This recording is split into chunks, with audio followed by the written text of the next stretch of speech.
जटिल समस्या हो या भाग्य बाधा हो, व्यापार, नौकरी, शादी की समस्या, करियर की चिंता हो या वैवाहिक जीवन में हो सुख का अभाव, पाइए अपनी समस्त ज्योतिषीय तथा वास्तु समस्याओं का सरल, चमत्कारी, प्रभावशाली समाधान।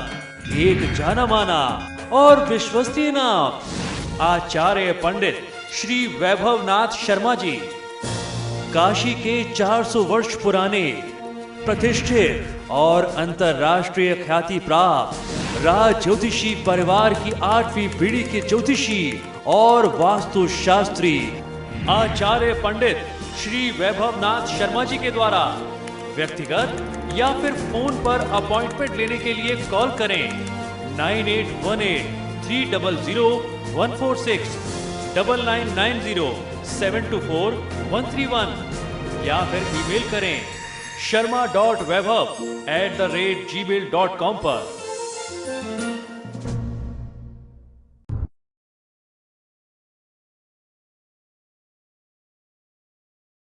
पर धारण किया है।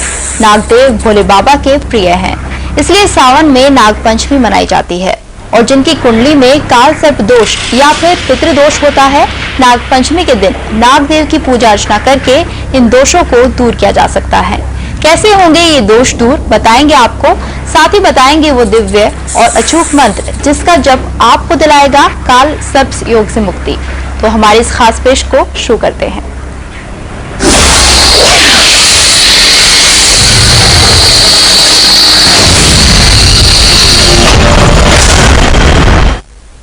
नाग पंचमी पूरे देश में धूमधाम से मनाई जाती है। इसका वैदिक स्वरूप क्या है, आइए देखते हैं। भारतीय वैदिक परंपरा के अनुसार श्रावण मास के शुक्ल पक्ष की पंचमी के दिन मनाई जाती है नाग पंचमी। आज के दिन सर्पदंश से मुक्ति के लिए सर्प देवता की विशेष पूजा आराधना की जाती है। उत्तर भारत में इस दिन सर्प की कृपा प्राप्ति और परिवार की कुशलता, कल्याण, समृद्धि के लिए महिलाएं घर के प्रमुख स्थानों पर जैसे प्रवेश द्वार, रसोई का द्वार आदि पर गोबर और गेरू से सांप बनाकर इनकी धूप, दीप, नैवेद्य, दूध से पूजा अर्चना करती हैं। ज्योतिष शास्त्र अनुसार जिन भी लोगों की कुंडली में काल सर्प दोष व पितृ बाधा होती है, परिश्रम करने के बाद भी फल नहीं मिलता, नाग देवता की पूजा से ये सभी कष्ट दूर हो जाते हैं। जातक अगर इस दिन से शुरू कर 43 दिनों तक अति दुर्लभ सर्प गायत्री मंत्र का जाप करें तो निश्चित ही भगवान शिव की कृपा प्राप्त कर सकते हैं। हम आपको बताएंगे वो दुर्लभ सर्प गायत्री मंत्र जिसके जप से दूर हो जाएंगी आपकी सारी परेशानियां। बस आप देखते रहिए हमारी खास पेशकश। ब्यूरो रिपोर्ट, सहर्ष समय। नागदेव को धन का संरक्षक भी कहा जाता है और इनकी पूजा पितृ देवता के रूप में भी की जाती है। कहते हैं नाग देवता की कृपा जिस परिवार पर होती है उस परिवार में सुख समृद्धि की कोई भी कमी नहीं रहती। नाग पंचमी के बारे में बताने के लिए हमारे साथ स्टूडियो में मौजूद हैं पंडित वैभवनाथ शर्मा जी। पंडित जी, आपका स्वागत है। पंडित जी, आपसे जानना चाहेंगे कि नाग पंचमी के दिन किस तरह से पूजा अर्चना की जाए जिससे कि जिनकी कुंडली में काल सर्प दोष है वो दूर किया जा सके। ये जो त्योहार है नाग पंचमी का त्योहार सनातन हिंदू परंपरा से बहुत ही महत्वपूर्ण पर्व माना जाता है। सर्वप्रथम सर्पदेव जो है भगवान भोलेनाथ महाकाल के प्रमुख अलंकरण है, इस वजह से भी उनकी पूजा अर्चना की जाती है। उसके अलावा सर्प देवता जो होते हैं वो पितरों के सूचक होते हैं, धन के संरक्षक होते हैं। उनकी कृपा प्राप्ति के लिए जिन लोगों की वंश वृद्धि नहीं होती, अगर आज के दिन उनकी आराधना करें, उनकी पूजा करें तो आपके परिवार पर, पीड़ित व्यक्ति के परिवार पर सर्प देवता की कृपा होती है, वंश वृद्धि होती है और आर्थिक समस्याएं जो होती हैं या कुंडली में व्याप्त नाना प्रकार के जो दोष है जिसमें सबसे प्रमुख 12 प्रकार के काल सर्प दोष होते हैं वो दूर हो जाते हैं, या अगर पितृ दोष है आपकी कुंडली में तो वो दूर हो जाता है। जी, तो पंडित जी नाग पंचमी के दिन सुबह उठकर किस तरह से सर्वप्रथम क्या करना चाहिए, सबसे पहले कौन सी पूजा करें? देखिए, नाग पंचमी के त्योहार में सबसे पहले नाग देवता की कई स्वरूपों में पूजा होती है। अगर कहीं प्रत्यक्ष हो जाते हैं तो जातक का या व्यक्ति का बहुत बड़ा सौभाग्य माना जाता है कि इस दिन पे आपको नाग देवता के दर्शन होते हैं और आप उनकी पूजा कर लेते हैं। अगर दर्शन नहीं होता है तो इस परिस्थिति में आप कहीं शिव मंदिर में जाकर के नाग देवता की पूजा आराधना कर सकते हैं। अन्यथा आप अपने घर पे फोटो या मूर्ति स्वरूप, मिट्टी की मूर्ति स्वरूप भी आप उनको अपने घर में स्थापित करके पूजा अर्चना कर सकते हैं। जी पंडित जी, ये भी कहा जाता है कि जो घर के द्वार होते हैं उनके ऊपर नाग बनाए जाते हैं, फिर उनको भोग लगाया जाता है, तो उसके बारे में हमें कुछ बताएं, किस तरह से इस तरह की पूजा की जाए। जी, सबसे ज्यादा मान्यता उत्तर भारत की है। ऐसा मानते हैं कि आज के दिन जब आप अपने घर पे गेरू से या गोबर से नाग देवता को प्रतिष्ठित करते हैं, घर की सुहागिन स्त्रियां मंगल गीत गाती हैं, उनकी आरती करती हैं, धूप दीप नैवेद्य से, दूध से उनको अर्पित कराया जाता है, भोग चढ़ाया जाता है। कुछ घर में विशेष उनके लिए भोग बनते हैं, जिसमें सबसे प्रमुख होता है हलवा व पूरी का भोग। उस दिन नाग देवता को अपने घर में भोग लगाते हैं। वो एक समझ लीजिए कि एक द्योतक होता है नाग देवता को भोग लगाने का। उनको संतुष्ट करने के बाद फिर घर के सारे सदस्य उस प्रसाद को ग्रहण करते हैं। तो ये प्रक्रिया होती है, बहुत सामान्य प्रक्रिया, और इस प्रक्रिया में सबसे ज्यादा क्षेत्र विशेष का महात्मा होता है। हर क्षेत्र की अपनी अलग प्रक्रिया होती है, जिसको लोकाचार कहते हैं। तो उस प्रक्रिया के माध्यम से नाग पंचमी त्योहार मनाया जाता है। जी पंडित जी, कुछ क्षेत्रों में ऐसा देखा जाता है कि नाग पंचमी से पहले रात को जो भोजन बनाया जाता है अगले दिन उसे खाया जाता है, तो इसके बारे में आप क्या कहेंगे? जी, कई जगहों पे ऐसी भी मान्यता होती है जहाँ पे, जिसको बसेरा की भी पूजा कहते हैं, वो कई घरों में होता है। कई संप्रदायों की मान्यता होती है कि एक रात्रि पहले बना लिया जाता है और उस दिन भोग लगा करके अगले दिन जब नाग देवता, जो हमारे कुल देवता होते हैं, पितृ देवता होते हैं, कुल देवता के सूचक होते हैं, उनको भोग लगा करके उनकी कृपा प्राप्त करके ही प्रसाद ग्रहण करते हैं। जी पंडित जी, ऐसा भी माना जाता है कि जो पितृ बाधाएं हैं वो भी शांत हो जाती हैं, तो पितृ दोष को कैसे मतलब कि निवारण किया जाएगा? अगर नाग पंचमी है तो उस पर कौन सी पूजा की जानी चाहिए? जी, बहुत सामान्य तरीका होता है। ये दिन बहुत महत्वपूर्ण दिन होता है उन लोगों के लिए जिनके परिवार में वंश वृद्धि ना हो या जिनकी भी कुंडली में पितृ दोष या काल सर्प दोष होता है। ऐसी स्थिति में किसी बहती नदी के किनारे, किसी धार्मिक महत्व की नदी के किनारे, किसी कुंड या जलाशय, किसी तालाब के किनारे, कुएं के किनारे बैठ करके ये अनुष्ठान किए जाते हैं। इस दिन काल सर्प दोष निवारण के जो अनुष्ठान होते हैं वैदिक कर्मकांड के माध्यम से वो भी किए जाते हैं। और त्रिपिंडी श्राद्ध, पितरों को के निमित्त कुछ दान, जैसे सबसे ज्यादा प्रमुख होता है चावल और उड़द की दाल का दान, कुछ हल्दी की गांठों का दान, इनका दान भी उस दिन आपको पितृदोष से मुक्ति दिला देता है। जी पंडित जी, इस दिन अगर कहते हैं कि नाग के दर्शन करें तो काफी फायदा होता है, तो जो नाग की भाभी हैं उसके दर्शन भी लोग करते हैं, उसके बारे में आप क्या कहेंगे कि उसे दर्शन करना चाहिए या फिर नाग के दर्शन से ही वो बात पूरी हो जाती है? देखिए, जहां अगर आपको सर्प देवता के दर्शन हो जाते हैं वो तो फिर समझ लीजिए कि आपके कई जन्म के पुण्य उदित हुए हैं कि इस दिन से, इतने प्रमुख दिन आपको सर्प देवता के दर्शन होते हैं। अगर नहीं होते हैं तो एक आम धारणा यह है कि सांप के रहने के स्थान पर सर्प देवता का जो निवास स्थान होता है, जहां भी गांवों में सांप की भाभियां होती हैं, लोग वहां दर्शन करते हैं, वहां अगरबत्तियां लगाते हैं, तो वो भी एक तरीका है अपने विश्वास को मजबूत रखने का। जी, और पंडित जी, आज के दिन कौन सा दान किया जाए जिससे कि ज्यादा से ज्यादा लाभ मिल सके?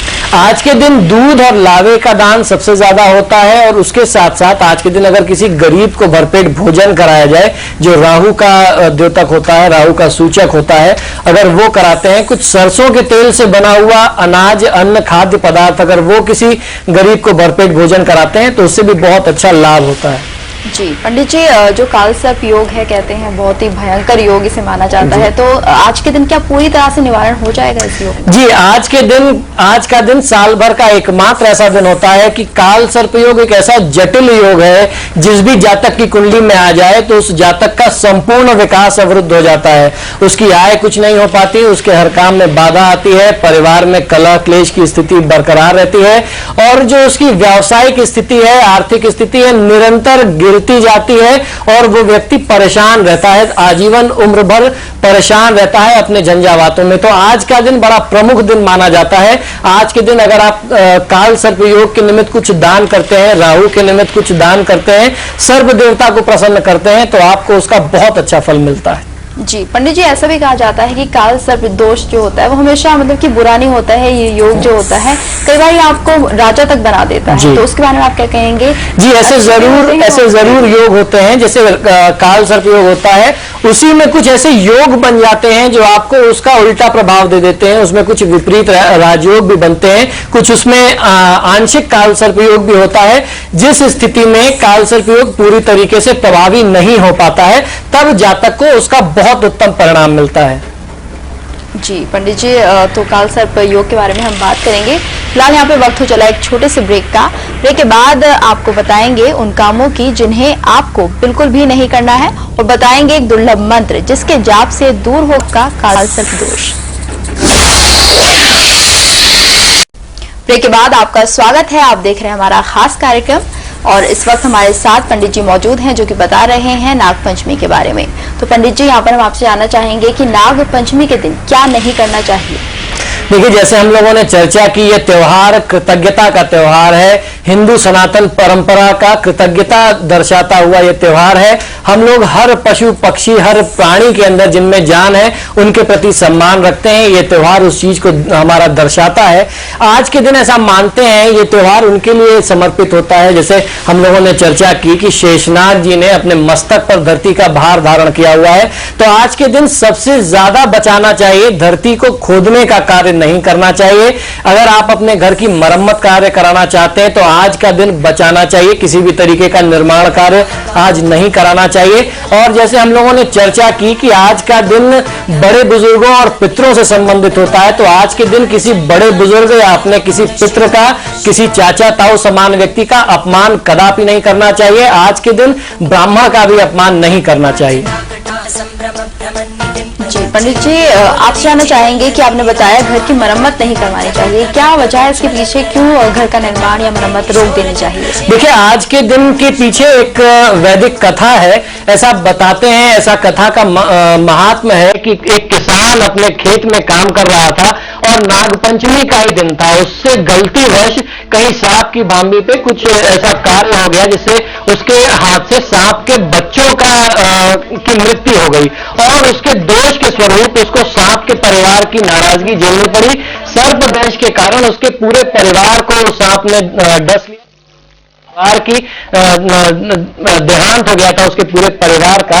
तो आज जो है हम लोग ऐसा करते हैं कि सर्प देवता को, उनको प्रसन्न करना चाहिए। आज के दिन जो है जमीन को नहीं खोदना चाहिए।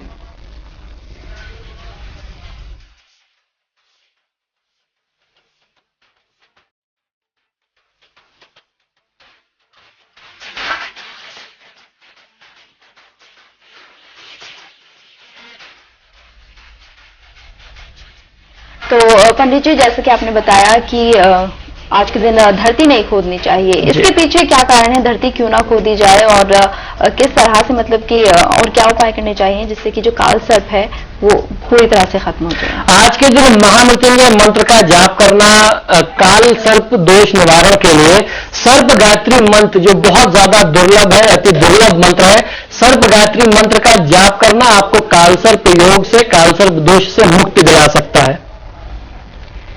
जी, तो पंडित जी कितना जाप करना चाहिए नागपंचमी के दिन जिससे कि ज्यादा से ज्यादा लोगों को लाभ मिल सके? नागपंचमी के दिन से शुरुआत करके अगर हम 43 दिन तक नियमित कम से कम एक माला यानी 108 बार काल सर्प दोष के लिए अगर हम सर्प गायत्री मंत्र का जाप करते हैं तो निश्चित तौर पर आपकी कुंडली में व्याप्त जो काल सर्प दोष है, उसकी जो नकारात्मक ऊर्जा है, नकारात्मक प्रभाव है, वो दूर हो जाती है। जी, तो पंडित जी नाग पंचमी के दिन वो कौन से काम है जो करने चाहिए जिससे कि ज्यादा से ज्यादा लाभ मिल सके?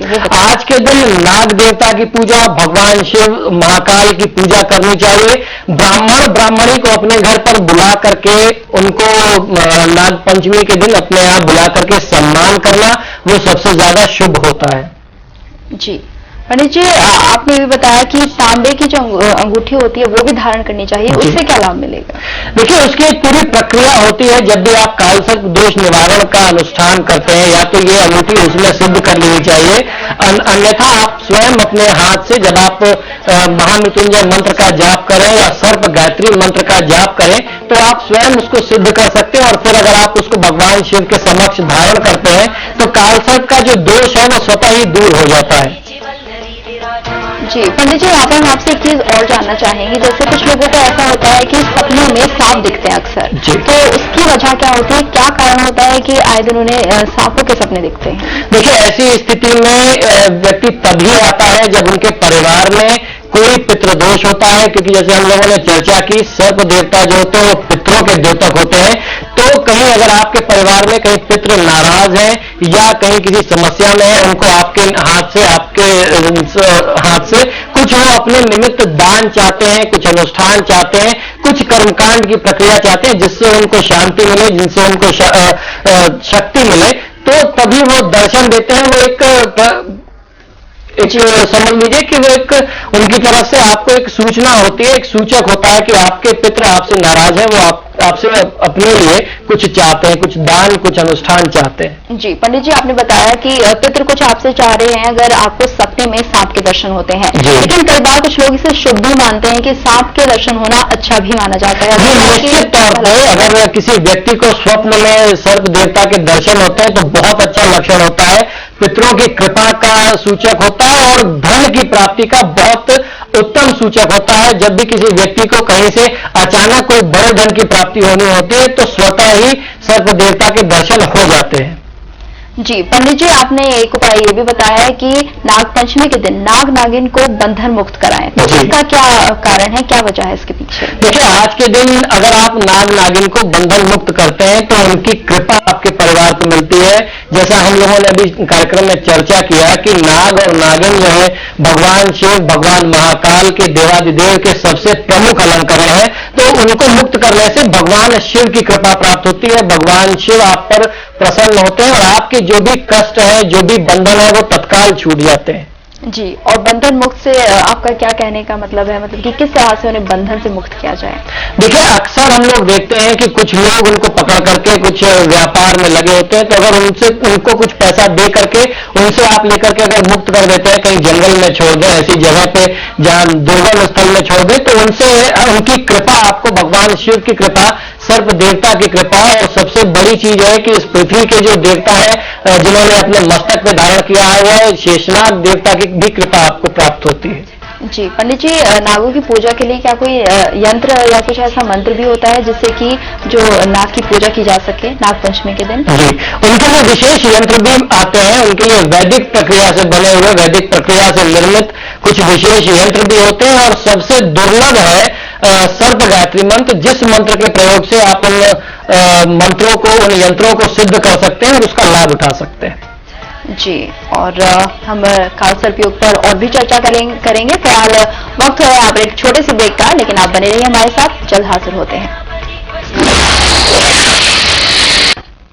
ब्रेक के बाद आपका स्वागत है। आप देख रहे हैं हमारा खास कार्यक्रम जिस पर आज हम चर्चा कर रहे हैं नाग पंचमी के बारे में। आपको बता रहे हैं पंडित जी हमारे साथ मौजूद हैं, जो कि बता रहे हैं किस तरह से नाग पंचमी के दिन क्या करना चाहिए और क्या नहीं करना चाहिए। पंडित जी, यहाँ पर हम आपसे जानना चाहेंगे वो कौन सा मंत्र है जिसके उच्चारण से जो लोग नाग को खुश करना चाहते हैं उसे कर सकें? देखिए, आज के दिन नाग देवता की कृपा प्राप्ति के लिए हम लोगों ने चर्चा की, अति दुर्लभ सर्प गायत्री मंत्र का प्रयोग करना चाहिए। उसके साथ साथ भगवान महाकाल को प्रसन्न करने के लिए महामृत्युंजय मंत्र या पंचाक्षर मंत्र ओम नमः शिवाय का भी आप जाप कर सकते हैं, जिससे आपको भगवान शिव और नाग देवता दोनों की कृपा निरंतर प्राप्त होती रहेगी। उसके साथ साथ अपने कष्टों के निवारण के लिए ओम दारिद्र दुख दहनाय नमः शिवाय मंत्र का भी जाप करना बहुत ही लाभकारी सिद्ध होगा।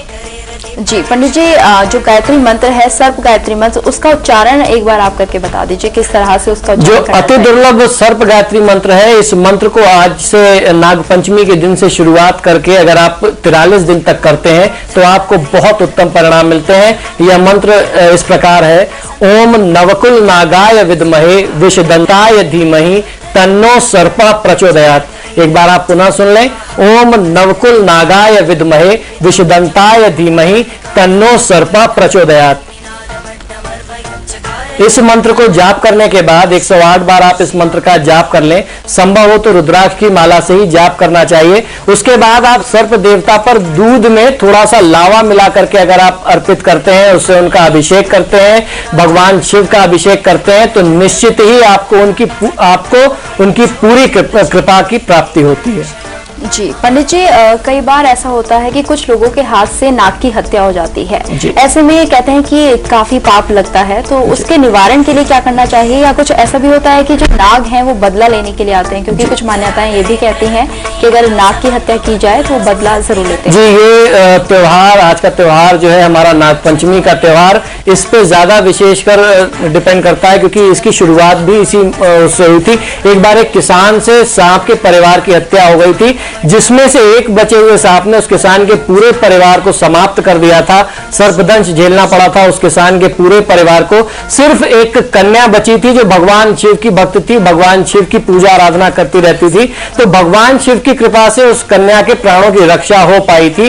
तो ये जो हमारा त्योहार है नाग पंचमी का त्योहार, इस चीज को ही दर्शाता है कि अगर हमारे हाथ से जाने अनजाने में कभी किसी सर्प देवता की हत्या हो गई हो, कुछ ऐसा पाप हो गया हो, अनिष्ट हो गया हो, तो आज का दिन है, ये पंचमी का त्योहार है। अगर इस दिन पर हम सर्प देवता की आराधना करते हैं, उनको प्रसन्न करते हैं, तो भगवान महाकाल की कृपा से सर्प दोष जितने भी होते हैं वो तत्काल छूट जाते हैं। जी पंडित जी, नाग पंचमी पर सर्प गायत्री मंत्र का कितनी बार उच्चारण करेंगे? देखिए, कम से कम इस मंत्र को 108 बार तो करना ही चाहिए। उसके अलावा आपसे जितना भी संभव हो सकता है, एक माला यानी 108 बार से लेकर के 3 माला, 5 माला, 7 माला, 9 माला, अन्यथा 11 या 21 माला तक इस मंत्र का जाप करना चाहिए। जी, आपने बताया सर्प गायत्री मंत्र के बारे में, लेकिन जिन लोगों के पास समय नहीं होता तो कोई छोटा सा ऐसा मंत्र जिससे उच्चारण में भी ज्यादा परेशानी ना हो, छोटा मंत्र कोई हो अगर सर? देखिए, इसके लिए तो सबसे उत्तम शिव पंचाक्षर मंत्र है ओम नमः शिवाय। ओम का बहुत महात्मा है। कहते हैं ओंकार बिंदु संयुक्तम नित्यम ध्यायन्ति योगिना कामदम मोक्षदम चैव ओंकाराय नमो नमः। ओम का उच्चारण करने से ही आपको काम और मोक्ष दोनों की प्राप्ति होती है। आपके जो भी पुरुषार्थ चतुष्टय है उनकी सफलता होती है, उनकी प्राप्ति होती है। किसी भी जातक को, किसी भी व्यक्ति को उनकी सारी इच्छाओं, सारी मनोकामनाओं की पूर्ति भगवान शिव करते हैं। यदि आप अगर ओम नमः शिवाय का भी जाप करते हैं तो आपको उसका पूरा लाभ मिलता है। जी पंडित जी, ऐसा माना जाता है कि जब शिव जी की पूजा करते हैं आप, शिव जी की जो मालाएं जपते हैं, तो अगर रुद्राक्ष की माला का प्रयोग करते हैं तो बहुत लाभकारी होता है। लेकिन अगर हम नाग का जो मंत्र है उसका उच्चारण कर रहे हैं तो कौन सी माला सबसे ज्यादा अच्छी रहती है? ऐसी स्थिति में रुद्राक्ष की माला अगर आपके पास है तो सबसे उत्तम होता है। अगर आपको रुद्राक्ष की माला उपलब्ध नहीं हो पाती है तब आप अपने हाथों पे, जिसे कर माला कहते हैं, हमारे शास्त्रों में, वेदों में इसका भी विधान है कि अगर आपके पास कुछ साधन उपलब्ध नहीं है तो आप अपने उंगलियों पर गिन करके, जिन्हें कर माला कहते हैं, तो कर माला के विधान से भी आप ये जाप पूर्ण कर सकते हैं।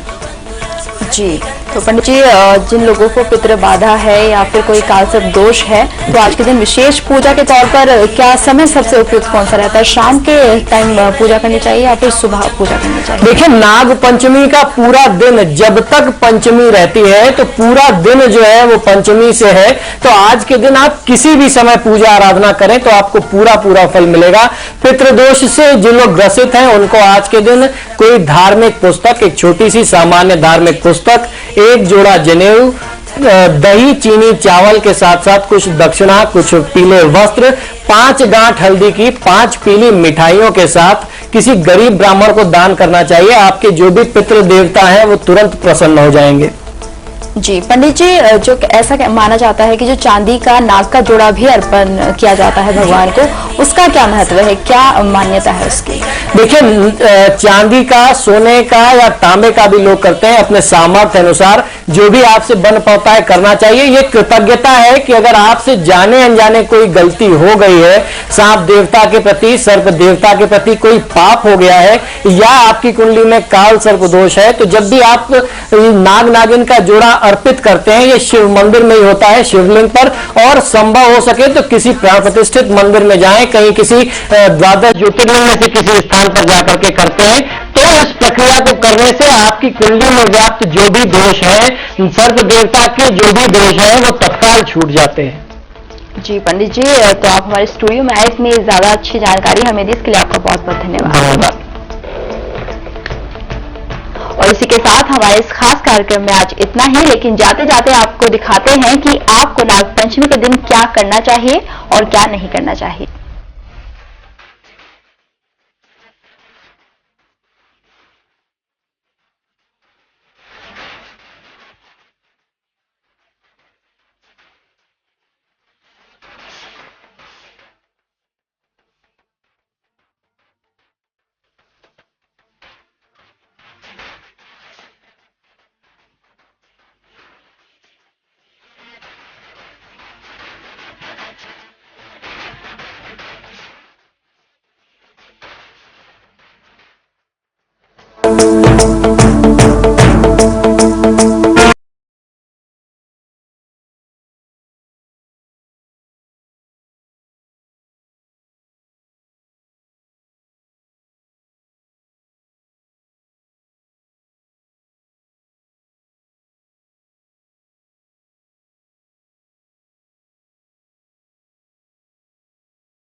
अबे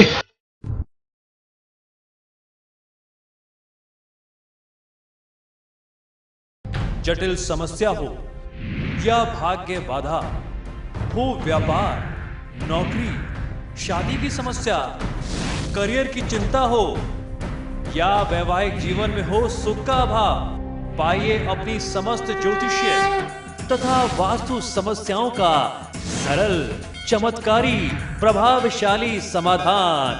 एक जाना माना और विश्वसनीय नाम, आचार्य पंडित श्री वैभवनाथ शर्मा जी, काशी के 400 वर्ष पुराने प्रतिष्ठित और अंतरराष्ट्रीय ख्याति प्राप्त राज ज्योतिषी परिवार की 8वीं पीढ़ी के ज्योतिषी और वास्तु शास्त्री आचार्य पंडित श्री वैभवनाथ शर्मा जी के द्वारा व्यक्तिगत या फिर फोन पर अपॉइंटमेंट लेने के लिए कॉल करें 9818 300 146, 9990 724 131 या फिर ईमेल करें sharma.vaibhav@gmail.com पर।